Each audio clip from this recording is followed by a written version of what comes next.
What if you found something that should have never been found? What if, hidden among rotting papers and dust, you discovered a man's confession?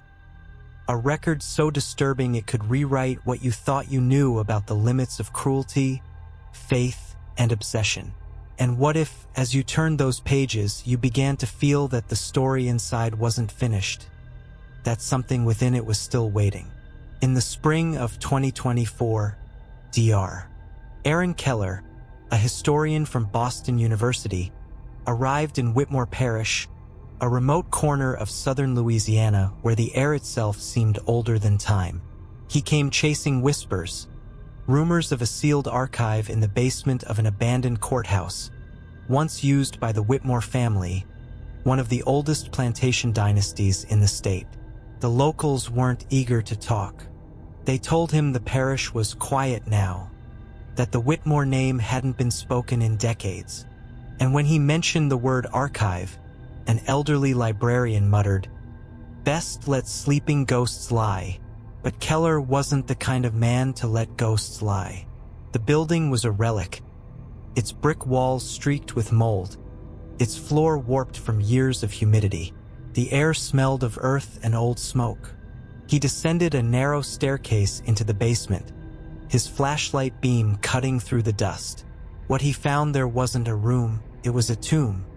Dozens of boxes collapsed under the weight of time, paper eaten by moisture and insects. He began sorting carefully, cataloging what little was left: plantation ledgers, letters, birth certificates. Then, beneath a pile of warped folders, he saw a metal chest, blackened by fire.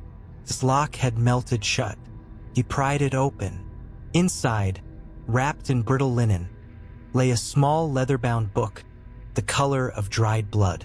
Its spine was cracked, and on the cover, barely visible under soot, were the engraved initials, E.W. The pages were fused together at the edges, but Keller's gloved fingers managed to separate them. The ink was faint, brown with age but legible. The handwriting, precise, elegant, belonged to a man accustomed to control. At first, it was nothing remarkable. Dated June 1887, the entries detailed crop reports, household expenses, and shipments from New Orleans. But then, as Keller turned the next page, the tone shifted. The words grew feverish, erratic. He leaned closer. The sentence was short, written in a heavier hand, as if pressed down with trembling fingers. "Dr. Rains brought them to me today. 2 girls, born not of this world." Keller froze. The candlelight flickered against the page, and for a second, he could have sworn the ink glistened fresh. He turned the next page. The date was smudged, but the words were unmistakable. "They are divine and profane, a mirror of creation itself. I shall keep them here in the house until they are ready." He read the name again, Elias Whitmore, owner of Whitmore Estate, a wealthy plantation magnate who disappeared mysteriously in the summer of 1891.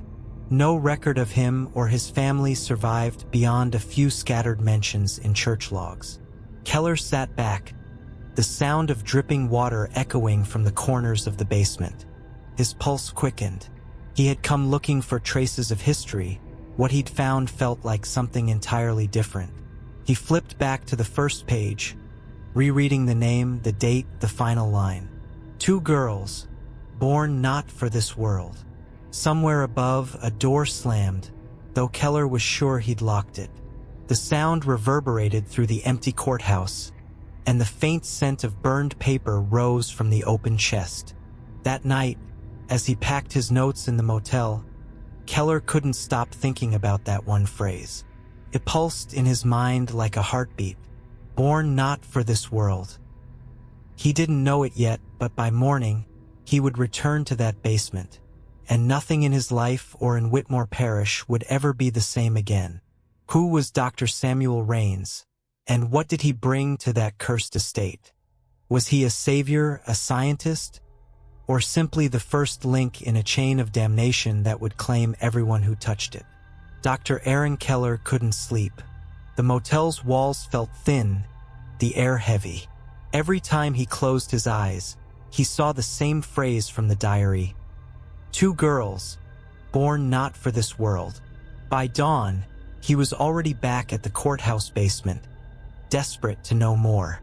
He began to cross-reference the name Rains with the old medical directories from the 1880s. There he was, Dr. Samuel E. Rains, listed as a field surgeon, Union Army, discharged 1865. Itinerant anatomist, specializing in rare developmental disorders. But there was something else. A small note beside his name read, "License revoked, ethical violations, 1879. Keller's fingers trembled as he turned another brittle page of the Whitmore Journal. The next entry, dated August 1887, was longer, half confession, half sermon. Dr. Rains has fulfilled his part. He found them deep in the Delta, in a forgotten quarter of Baton Rouge. The mother, an enslaved woman long since freed, died during birth. The infants survived, though no one should have. The doctor called them an abomination. I call them divine symmetry." Then another line, darker still, "I paid him handsomely. He did not ask what purpose they would serve. He need not know. Few men understand the hunger for perfection." Keller stopped reading. The words didn't feel like those of a plantation owner. They sounded like a prophet descending into madness. He skimmed further. The diary described the girls, Celeste and Nora, as if they were myth, not flesh. Celeste, pale as moonlight, eyes wide with wonder. Nora, dark as the river at midnight, voice soft as prayer. 2 halves of one soul, light and shadow bound by flesh and will. Whitmore's obsession was unmistakable. He wrote of transforming the North Wing into a sanctuary, a place where no daylight profanes their perfection. He imported mirrors from France, orchids from South America, and trained musicians from New Orleans to teach the angels' song. They are to know no pain, no sorrow. The world outside would not understand their purpose. It would only destroy them. I must protect them until they are ready. But beneath those words, Keller noticed faint indentations. Lines pressed too lightly to hold ink, as if Whitmore had written and then erased them. He rubbed the surface gently with graphite. Slowly, the hidden words appeared.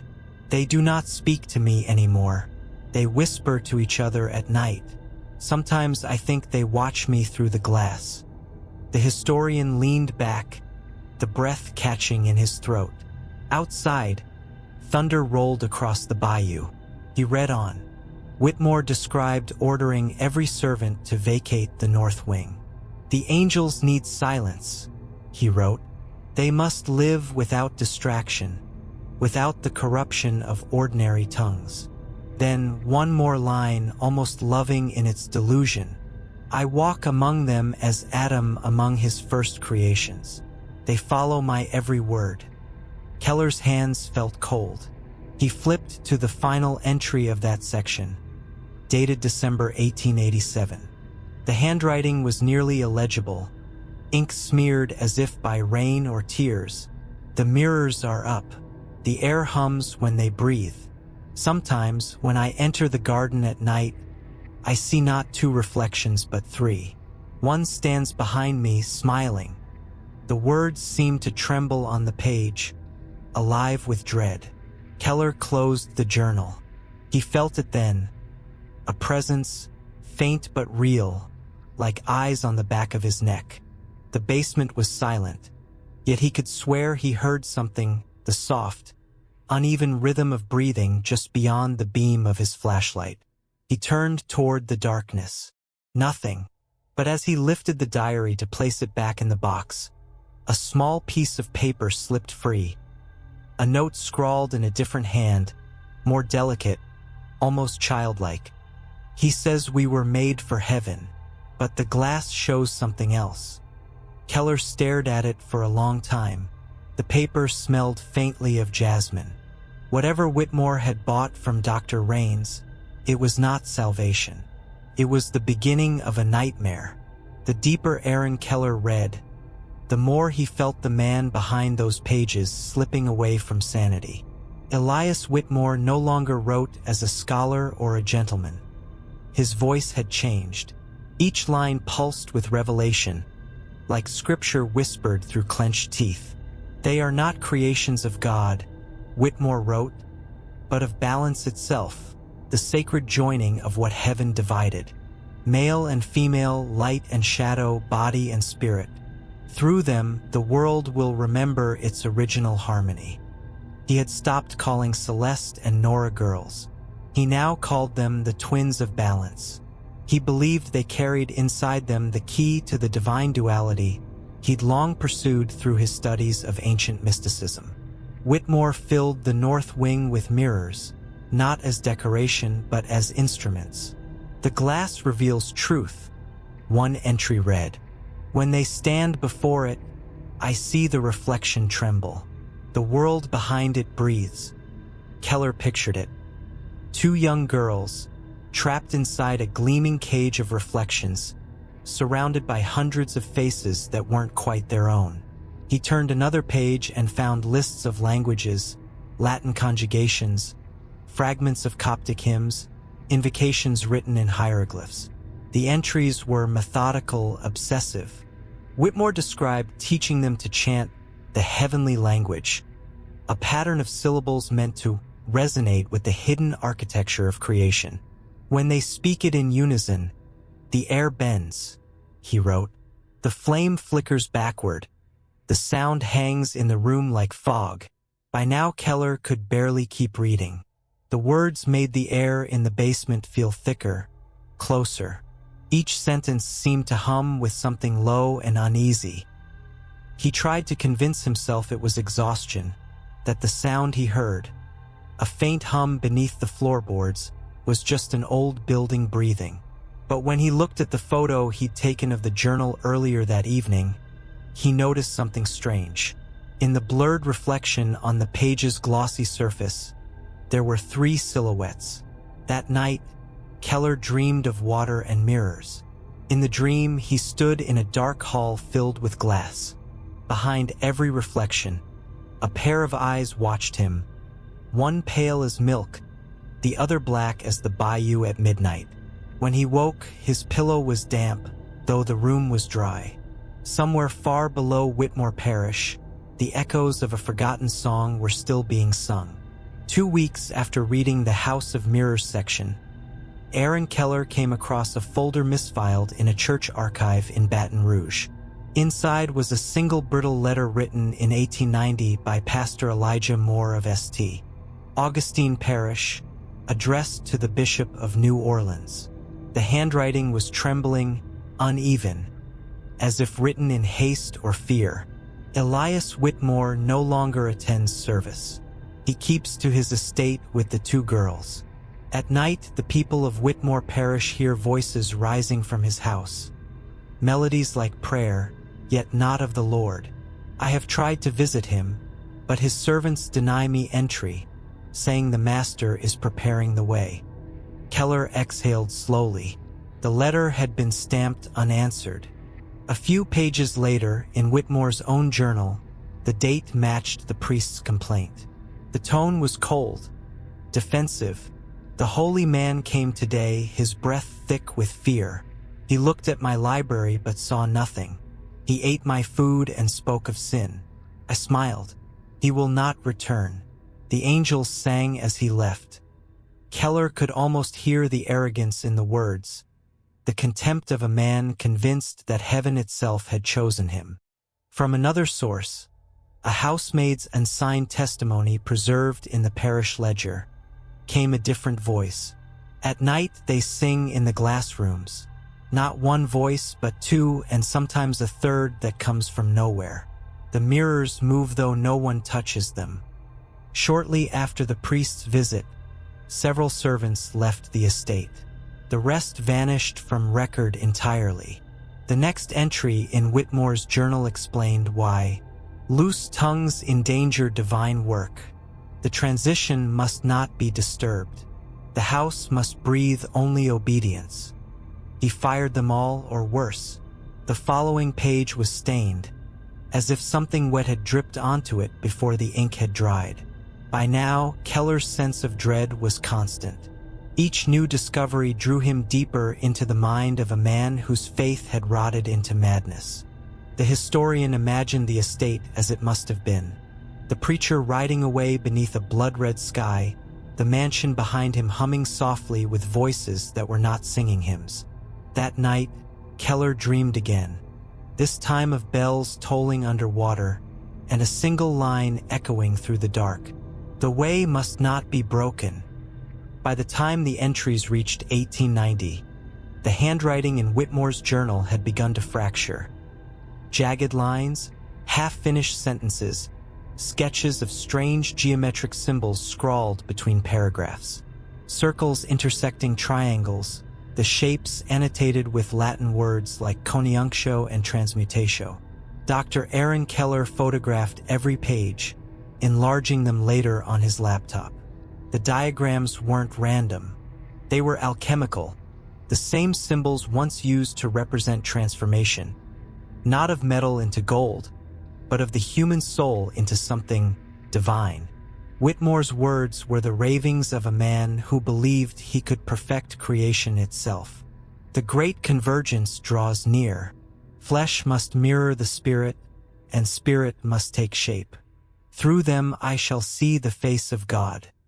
The more Keller read, the colder the air in the basement felt. It was as if the ink itself had stolen warmth from the room. Then, between Whitmore's entries, he found something new. A smaller page glued into the spine, written in delicate cursive by a different hand.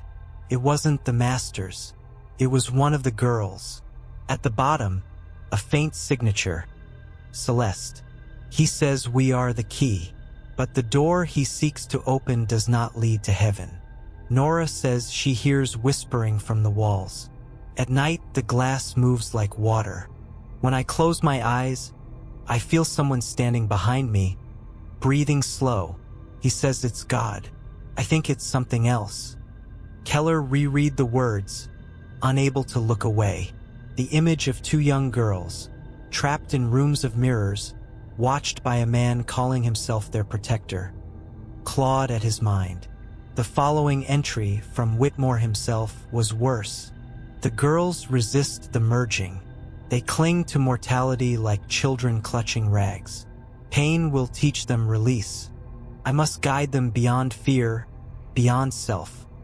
A section of the page had been torn out, leaving only a few letters visible at the edge. Lud/light/singing again. Later testimonies from the parish archives filled in fragments of what happened next. A maid who escaped the estate told a deputy that one of the twins, the darker one, Nora, had begun speaking in two voices at once. She would stand before the mirrors long after midnight and whisper, "There's someone inside." The deputy had laughed. The next day, the maid disappeared. In another part of the diary, Whitmore wrote that the reflections no longer obey. When I call their names, the images turn away. The sound comes from behind me, not before me. The veil thins. The great convergence approaches. Keller stared at that line, his pulse quickening. The word veil appeared over and over, like an obsession. And then came the final paragraph of that section. A chilling blend of prayer and delirium. Through the mirror, the voice has spoken. Promised union. Promised eternity. But first, the glass must break. A sudden noise startled him. A metallic crack from somewhere behind.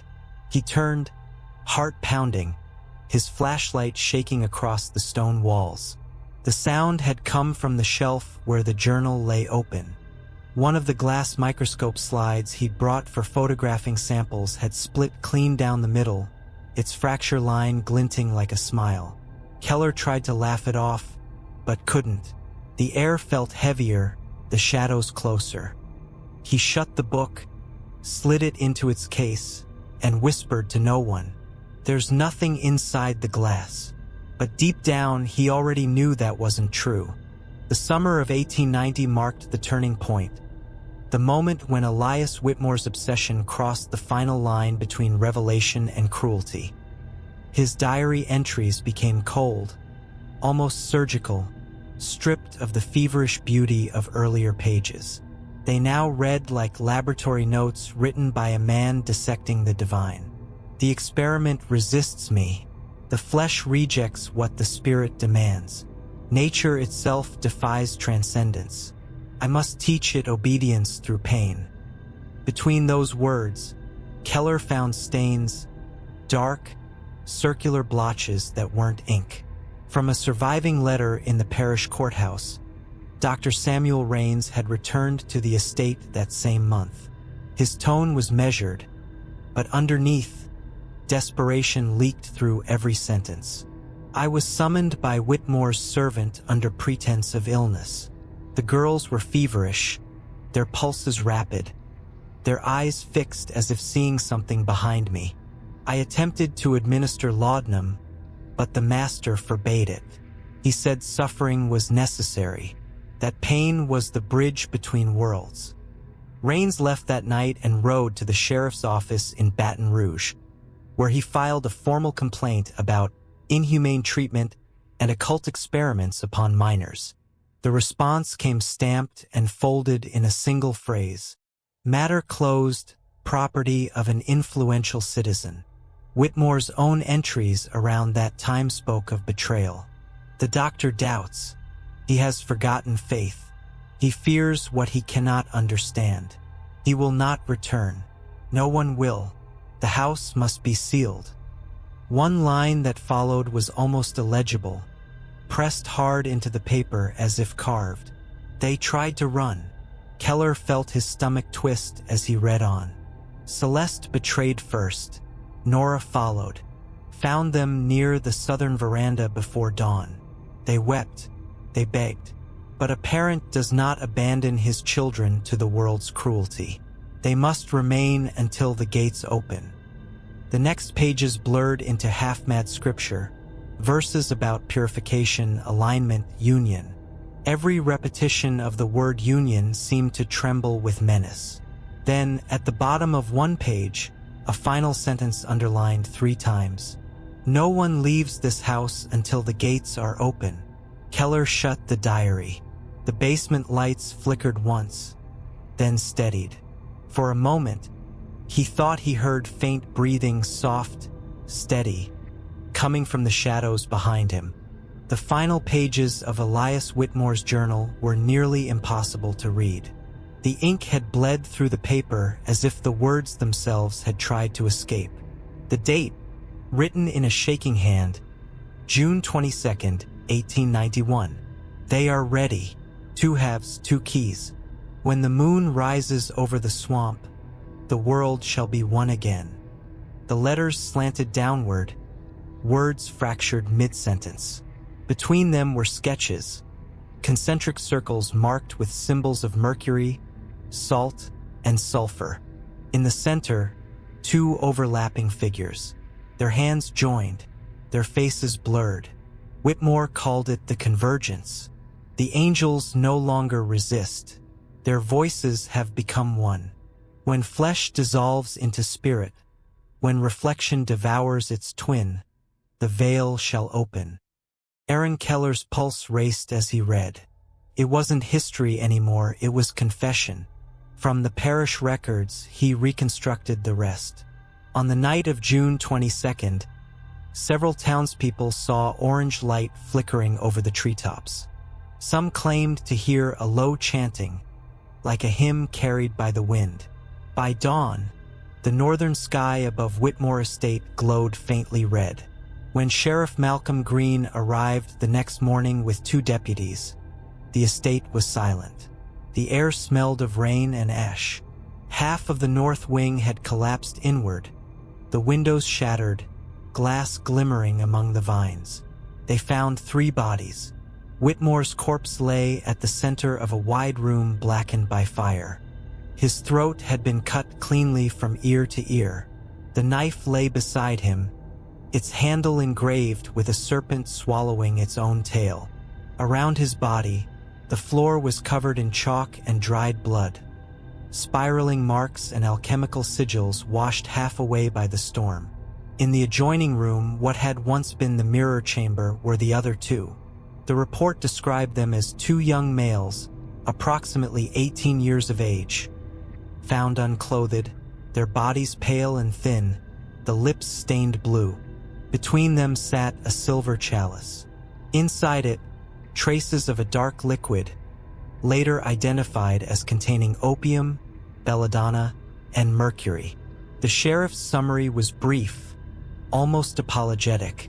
Cause of death presumed self-inflicted poisoning. No signs of external struggle. Premises secured.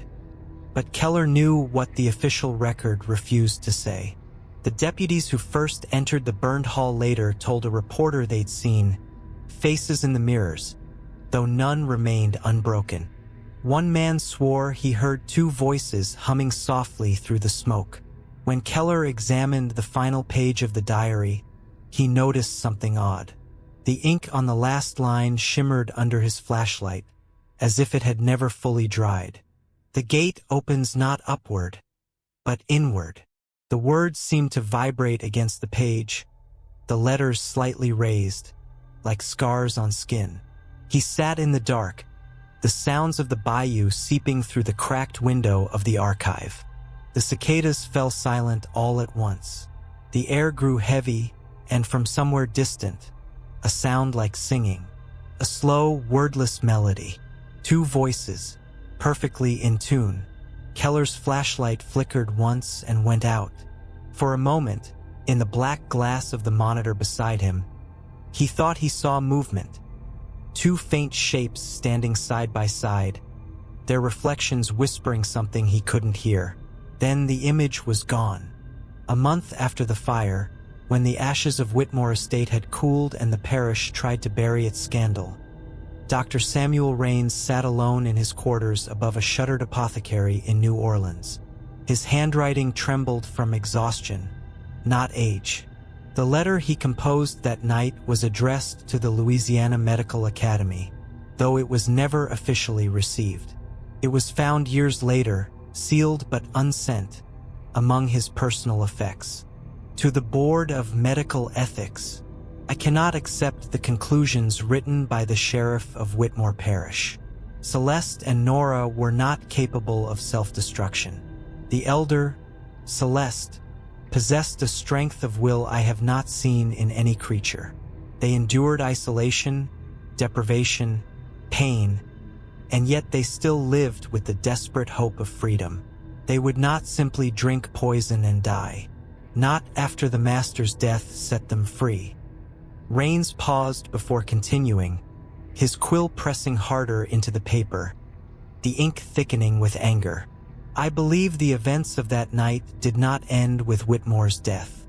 Either someone helped him in his final act, or someone silenced the only witnesses who could expose the truth. There were others in that house, assistants, loyal servants, perhaps believers in his heresy. His obsession was not solitary. The ritual could not be performed by one pair of hands. He ended the letter with a strange, almost pleading line. If the body is the mirror of the soul, then whose reflection did I see that night? Aaron Keller discovered this letter tucked between two medical ledgers during his research in the New Orleans archives.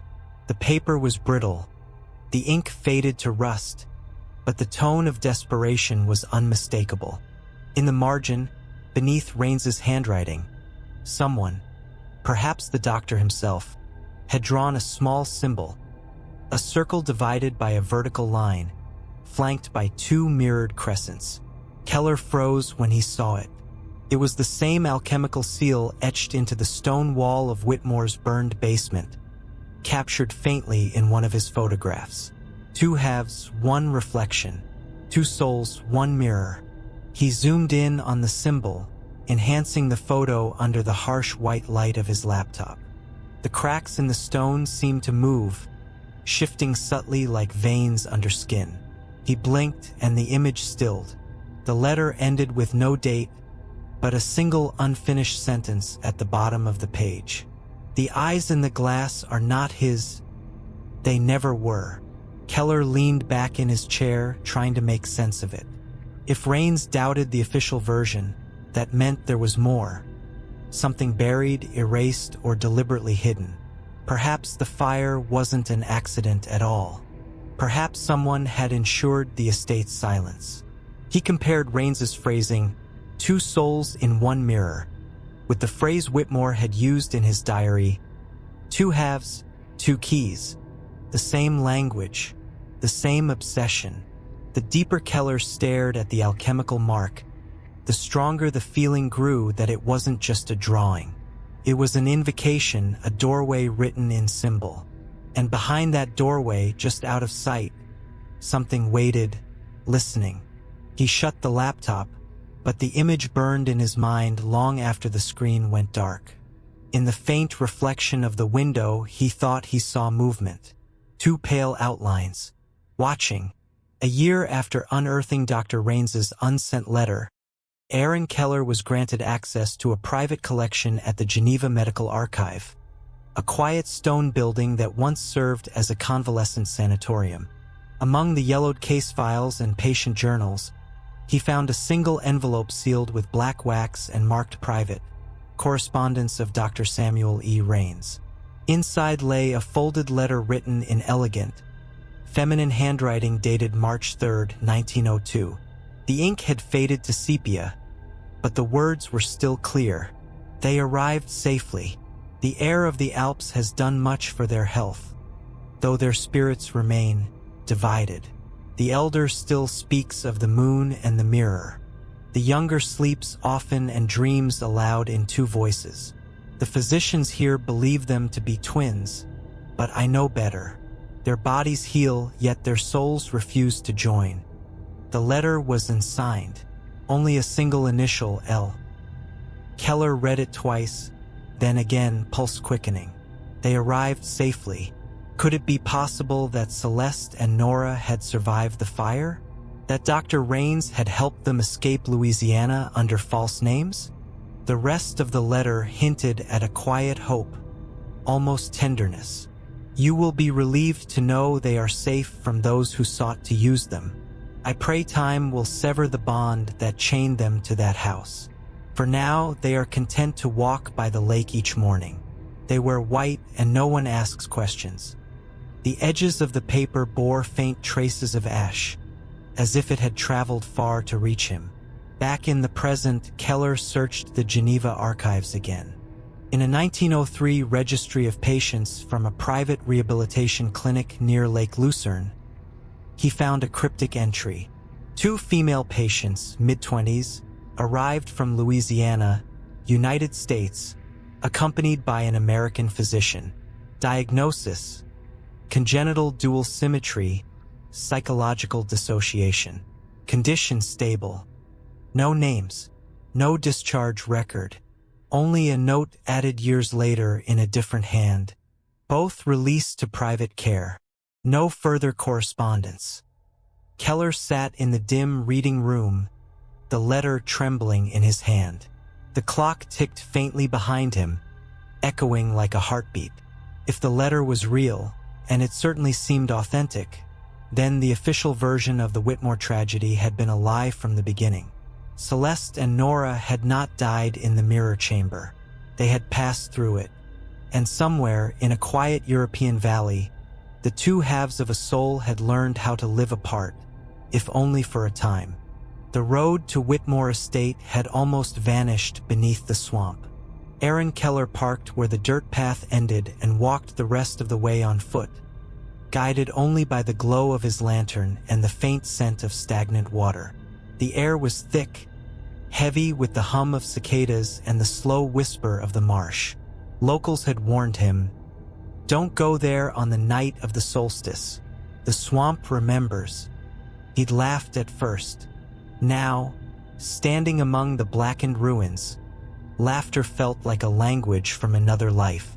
The house was gone, swallowed by vines and mud. Only the skeletal remains of the north wing jutted out from the undergrowth, a line of broken chimneys silhouetted against the dying light. Keller's boots sank into soft earth as he reached what had once been the mirror room.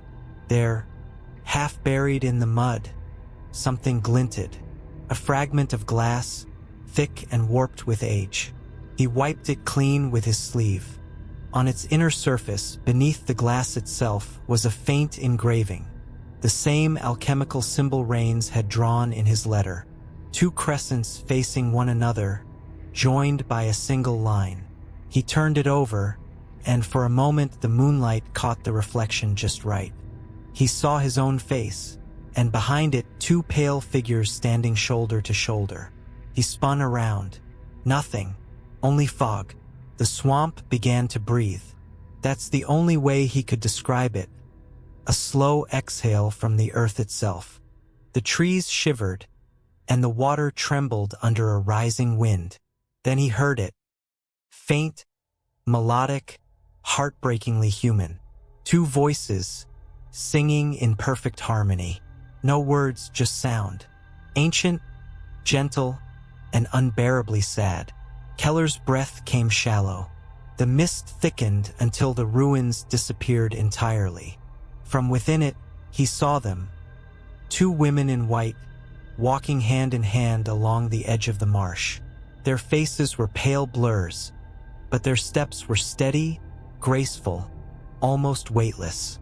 The song grew louder, circling him, filling the air until even the insects fell silent. Then came the chill, the kind that starts in the bones. Keller looked down at the shard of glass in his hand. It trembled once, then split in 2 with a sound like distant thunder. The air turned colder, he would later write in his notes. And the glass in my hand, cracked from the inside. He left the swamp before dawn, never looking back. In his final entry, Keller didn't try to explain what he'd seen. He simply wrote, "Some stories don't end. They wait. They wait for someone to open them again." And somewhere, deep within the Louisiana marsh, when the solstice moon rises over the water, the faint echo of 2 voices still drifts through the mist. A song without beginning or end.